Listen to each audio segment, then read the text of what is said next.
नमस्कार। प्रादेशिक समाचार के साथ मैं शीला कुमारी। पहले मुख्य समाचार। प्रधानमंत्री नरेंद्र मोदी ने कोच्चि में 4000 करोड़ रुपए की 3 परियोजनाओं का किया उद्घाटन। कहा, अंतर्राष्ट्रीय पोत मरम्मत से देश पोत मरम्मत का बनेगा प्रमुख केंद्र। राज्यपाल सीपी राधाकृष्णन ने राज्य में लगातार हो रहे ईडी की कार्रवाई पर दी प्रतिक्रिया। कहा, ईडी की पूछताछ से लॉ एंड ऑर्डर बिगड़ने जैसी नहीं स्थिति।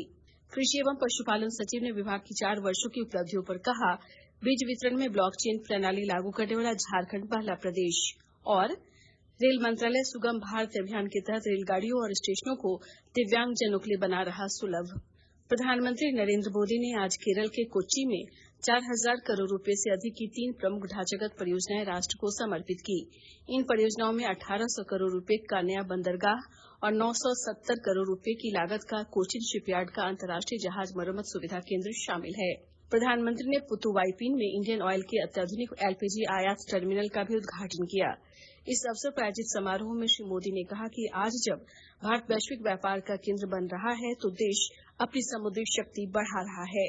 आज दुनिया भी ग्लोबल ट्रेड में भारत की भूमिका समझ रही है। G20 समिट के दौरान भारत ने middle east, Europe economic corridor के जो प्रस्ताव पर सहमति बनी, वो इसी भावना का प्रमाण है। ये कॉरिडोर विकसित भारत के निर्माण को बहुत बल देगा। इससे हमारी कोस्टल इकोनॉमी को बड़ी ताकत मिलेगी। हाल ही में मैरीटाइम अमृत काल विजन भी लॉन्च किया गया। प्रधानमंत्री ने कहा कि नई विशेषताओं के साथ कोच्चि शिपयार्ड की क्षमता कई गुना बढ़ जाएगी। उन्होंने शहर के मरीन ड्राइव में भाजपा शक्ति केंद्र प्रभारियों की सभा को भी संबोधित किया। राज्यपाल सीपी राधाकृष्णन ने राज्य में जारी ताजा घटनाक्रम पर आज रांची में कहा कि लॉ एंड ऑर्डर पर असर नहीं पड़ेगा। ईडी अपना काम कर रही है और मुख्यमंत्री हेमंत सोरेन को सही जवाब ईडी को देना है। उन्होंने कहा कि कानून से ऊपर कोई नहीं है, इसलिए लॉ एंड ऑर्डर बिगड़ने की बात ही नहीं है।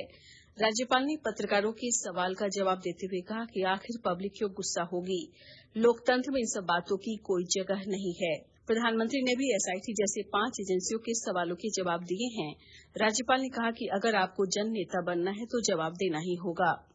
राज्यपाल सीपी राधाकृष्णन ने आज रांची के आर्यभट्ट सभागार में आयोजित इक्फाई विश्वविद्यालय के दीक्षांत समारोह को संबोधित करते हुए कहा कि ये समारोह न केवल हमारे उपाधिधारकों की शैक्षणिक उपलब्धियों का प्रतीक है, बल्कि उनके जीवन में एक नए अध्याय की शुरुआत का भी प्रतीक है।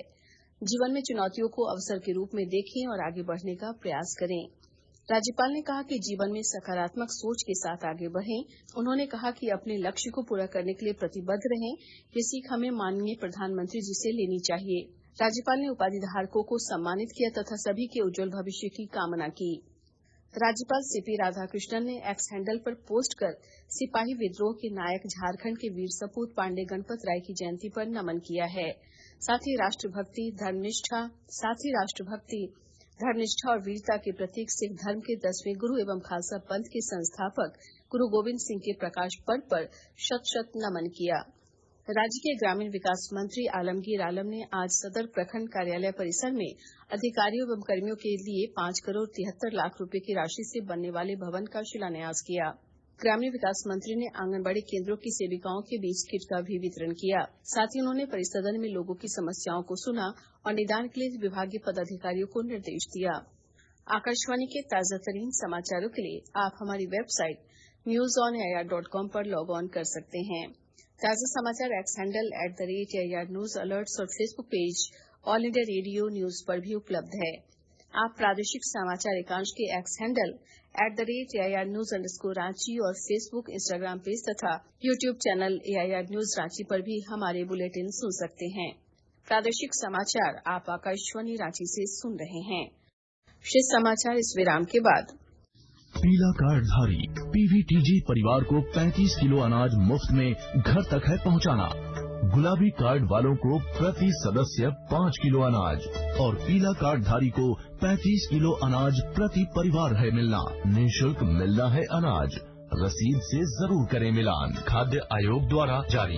सरकारी एवं सरकारी सहायता प्राप्त स्कूलों में कक्षा 1 से 8 तक के सभी बच्चों को हर दिन अलग अलग मेन्यू के अनुसार पका पकाया गर्म एवं पौष्टिक भोजन देने का प्रावधान। सप्ताह में 2 दिन अंडा या फल पाने का भी है अधिकार। खाद्य आयोग द्वारा जारी।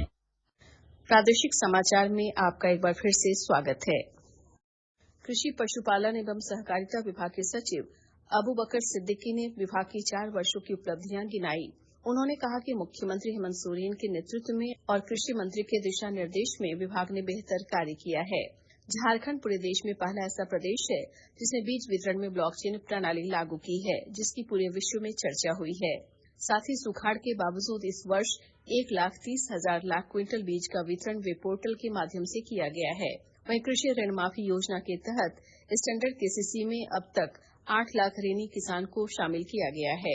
वहीं खान एवं भूतत्व विभाग की जानकारी देते हुए श्री सिद्दीकी ने बताया कि राज्य में झारखंड खनिज विकास निगम द्वारा तेलंगाना राज्य की तर्ज पर सैंड टैक्सी पोर्टल को मार्च 2024 तक लागू किया जाएगा।